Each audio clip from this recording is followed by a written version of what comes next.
Otro tipo de soluciones, ¿vale?, que podéis utilizar son un poquito más radicales, ¿vale?, pero van en el mismo sentido. Rellenar esos espacios por los que pueda introducirse el viento, ¿vale? Pero tenéis que pensar una cosa. Seguro que os habéis dado cuenta de un hecho. No hace falta ser muy avispado para saber y darse cuenta que en el momento que coloco yo esa cinta expansiva que tenéis ahora mismo ahí, ¿vale?, si no me falla el monitor, ¿vale?, estamos bloqueando la ventana. Porque, claro, al colocar algo en el espacio, en el carril por el que se tiene que desplazar la hoja interior, en este caso estamos bloqueando la apertura de la ventana, ¿vale? Pero si os podéis percatar también, habéis visto que yo puedo sacar y meter la cinta, ¿vale? La cinta, porque, a ver, vamos a ser francos, las ventanas las abrimos, la mía está un rato cochina ya, con perdón, ¿vale? Entonces las abrimos y las cerramos cuando tenemos que limpiarlas, ¿vale? Yo en esta estancia en concreto pues tengo otros medios de ventilación, porque también si ando quitando la cinta, colocándola, abriendo y cerrando la ventana, pues esa cinta va perdiendo su elasticidad, se va deformando y va perdiendo la efectividad. Y disponiendo de cintas, vale. Otras cosas es colocar espumas. Si estamos hablando de que se quedaría bloqueado, oye, ojo, que al colocar esto sí que tiene un faenón, porque esto es adhesivo total y tenías luego que limpiarlo con líquidos especiales, con productos especiales, entonces, ojo, que no es tan fácil, ¿vale? Intentad, si vais a hacer alguna solución temporal y puntual así, ¿vale?, por ejemplo, para los días de mucho viento, ¿no?, como os decía, que es la principal causa, pues disponer de algo que se pueda colocar y sacar, ¿vale?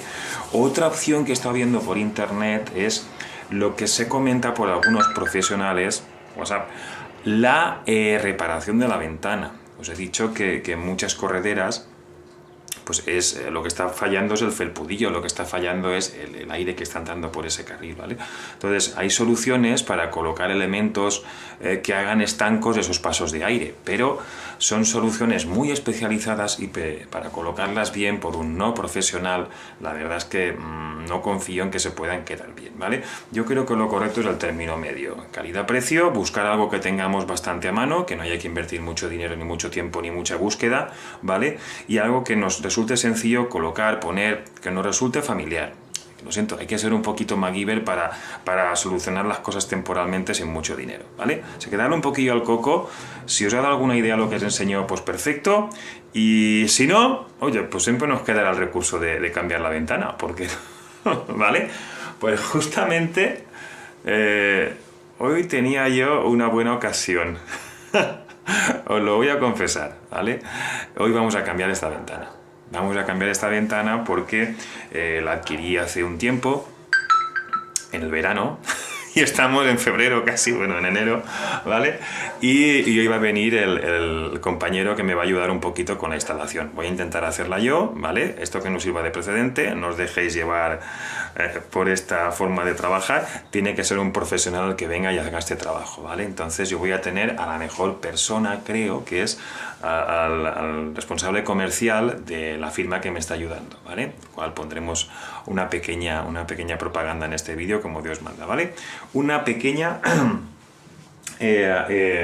ayuda, una pequeña pero muy importante ayuda para saber bien que estamos haciendo una ejecución correcta, porque de nada sirve invertir en una cosa ya muy cara como es una ventana si no hacemos una buena colocación, ¿vale? Si me dejáis hablar de porcentajes, yo diría, 60% buena ejecución, 40% ventana. Lo siento, ¿vale?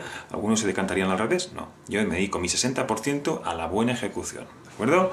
Pues nada, vamos a esperar si viene mi amigo Álvaro y cambiamos esa ventana y solucionamos el problema, pero fetén, ¿vale? Gracias y adeu.